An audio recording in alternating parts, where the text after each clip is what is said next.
In this video, I'm going to be telling you guys about Sigilcraft, the way I go about sigils, and how other people typically go about sigils. Now, this is for those of you who've went to Google and tried to figure out how to do sigils or how sigils work or where they even come from, and either the results you found weren't sufficient or you didn't find anything at all.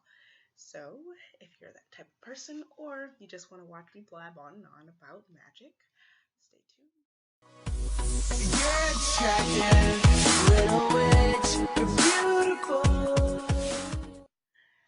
So, in a nutshell, sigils are symbols that represent the desire of the witch that made it. Ultimately, a declaration. So, a sweet and short sentence, say, I will win the race. The witch will write it down, and then she will create a symbol out of it, and I'll just explain the details of that later. It's no surprise that sigils have been around for a very long time. I'm talking really long, so I'm not exactly sure of their origin. If you know, I would love for you to share that information with me. You can put it in the comments below. So sigils essentially are a confidence booster. And by that, I mean you can use them for like short-term goals, or if you feel like you need a boost in your spell. I use them all the time for boosts in my spells and for short-term goals. So when I say short-term goals, I mean, say, my example earlier, I will win the race. Say you really just need a boost, you've been practicing for this race for months, but you're just like, man, I really want to win that race tomorrow morning. And so you write a little sigil, and then you win the race. Every sigil that I've done so far has been a successful one. I've never had a sigil that didn't work out. So I'm going to show you guys how I do my sigils, because everybody's different. And like I said in my other video, a lot of the spells that I do are original because I feel uncomfortable copying other people's style or copying other people's styles, and so I usually do my own thing. So even the way I do sigils is a little bit different. So I'll teach you guys that in a sec. So I've already kind of started, but I'm gonna keep going with the I will win the race thing, except we're gonna put a little twist to it. So I wrote down Bernie Sanders will win the race. So I just want to let everybody know that you should typically keep your sigil sentences to a maximum of 6 words, because once it surpasses that, it just gets really crazy with vowels and consonants and so many letters, and it's like, I have to make this sigil out of like a million things because I wrote a paragraph. You don't want to do that. If you have a paragraph in your head, I want you to sit down and trim it down until it's at most 6 words, because otherwise you are going to struggle. Trust me, I've struggled before trying to make a sigil out of a paragraph, and it's like too much. So let's get to it. In this sentence, Bernie Sanders will win the race.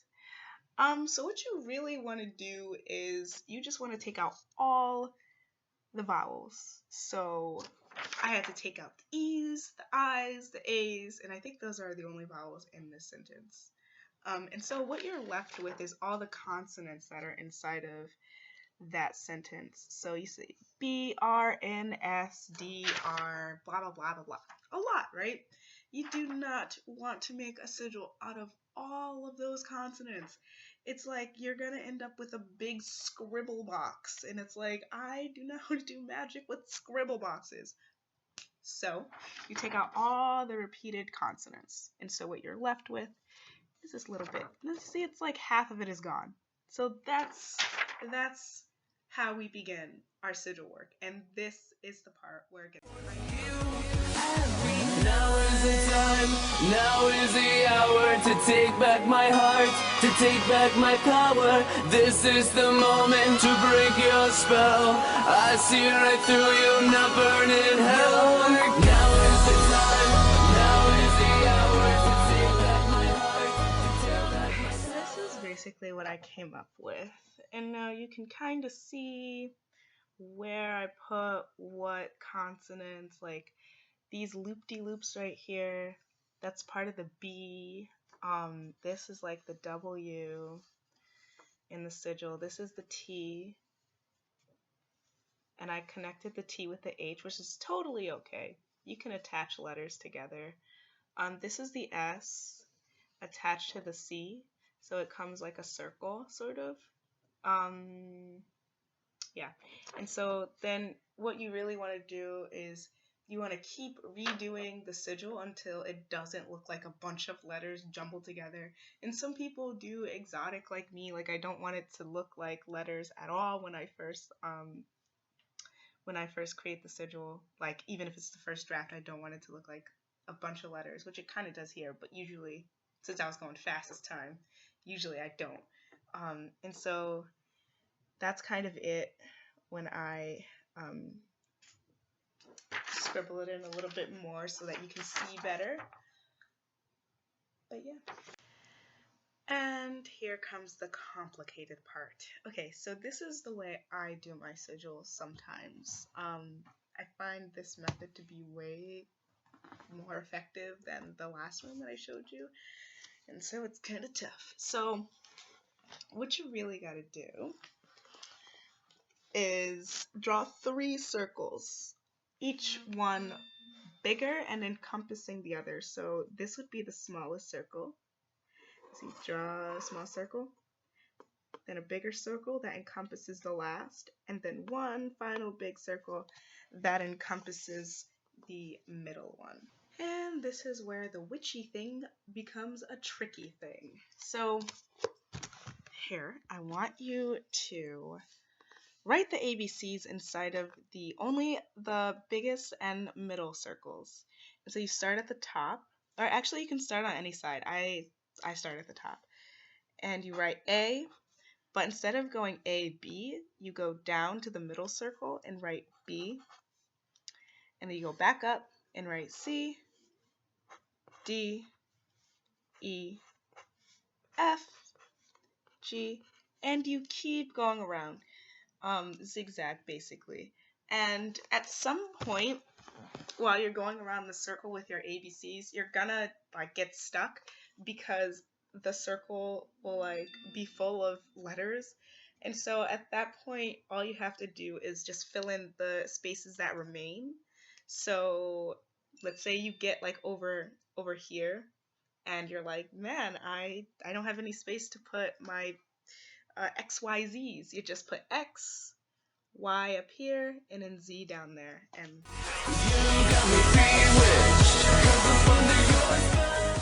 we get to indulge in the fun part of our Sigilcraft. Okay, so I call this method constellation for a reason, which I didn't mention earlier, but pretend that I did. Alright, so what you're going to do is you look at what letters you have remaining from your earlier sentence.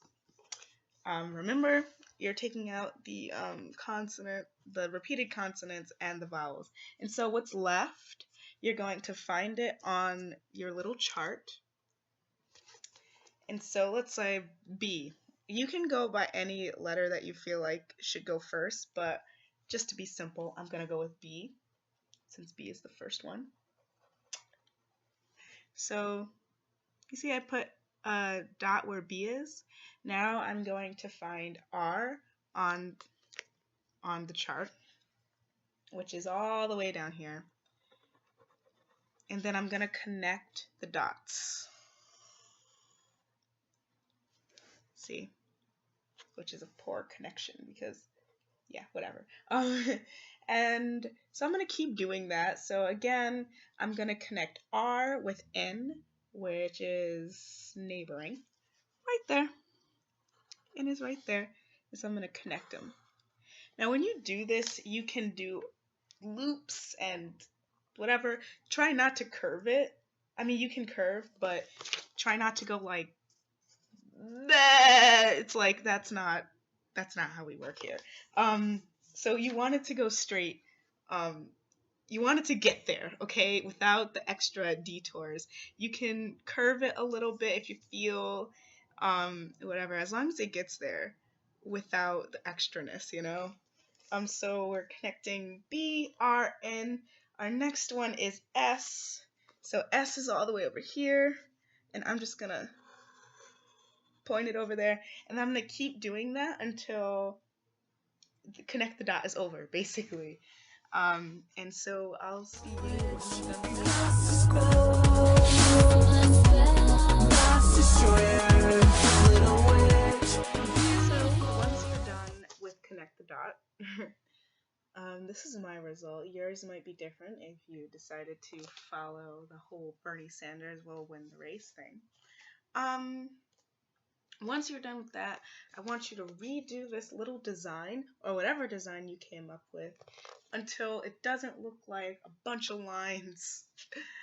A really bootleg version of the constellations. So just redo that until you get something pretty, until you get something that you feel drawn to and that you feel is full of magical power. And I'll see you when I'm done with that too. Now, this is the end result for me. Am I holding it upside down? I don't even know, but it's cute. Now, this is the constellation method that I used. And so now that we're done with the sigil, we can actually activate it. Now, sigil activation is a very broad thing. You can do practically anything to activate a sigil. I've heard of people who they write out the sigil and then they use marker to draw it on their bodies, and then they have sex, and then right after they have their orgasm, they count that as sigil activation. I know people who just rip it. Just rip the sigil. Really simple ways, really yummy ways of getting it done. But for me, I really like to go all out, sort of. Not saying that I'm going to go to my boyfriend and say, hey, let's get busy so this magic could work. But I mean, depending on what kind of sigil I do, I either like to burn it or I like to put it in water. So typically when I take my sigil and I put it in water, I do that for sigils that are for healing. So if I'm injured or whatever and I really need help, I'll bless the water, put a little salt in the water. I'll say a chant to bless the water, and I'll engulf the sigil in water and let it sit there for however long it takes. Usually healing ones, the ones I've done so far, I've let it soak for a couple of days, because the healing it's not like, oh, I got a paper cut, gotta make a sigil. It's real illnesses. And for other things, especially things that have to do with divination or just magic or whatever, I like to burn it. I don't think I've ever just ripped it. I don't like doing that. I feel like it's too simple. So what we're actually going to do now is I have my candle. And safety precaution, you always, if you're gonna burn something, you always want to have your cauldron nearby so that the shit doesn't burn your fucking house down. So I have, this isn't a real cauldron, but it's my witch mug. I like to collect mugs, so this is one I got on Halloween from CVS or whatever. So this is going to be my cauldron for today. And so I have my candle. I'm just using a white candle, though, just because it's just an example, but usually I would probably use something like a green candle that promotes luck. So I'm just going to take the sigil. Bye bye, beautiful sigil. When I'm activating my sigils, I like to chant. I chant aloud, but you can chant in your head. I like to chant the original sentence that the sigil came from as I activate it. So Bernie Sanders will win the race. I'm gonna chant that while I activate the sigil. So here we go. Oh, and at the end of my chanting, I like to say, so mo it be. Finalize the spell, finalize the activation. So here we go. Bernie Sanders will win the race. Bernie Sanders will win the race. Bernie Sanders will win the race. Bernie Sanders will win the race.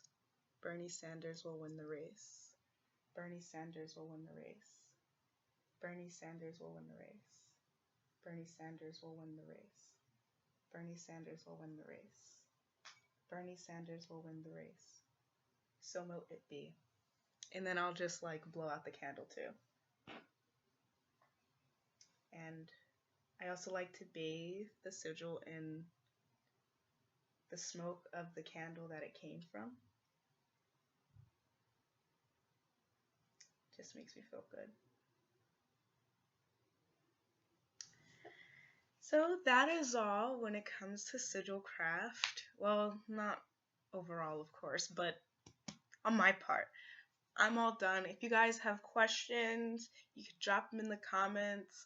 I would love for you guys to share or subscribe or like or anything. Spread the word, whatever. And I will see you guys next time.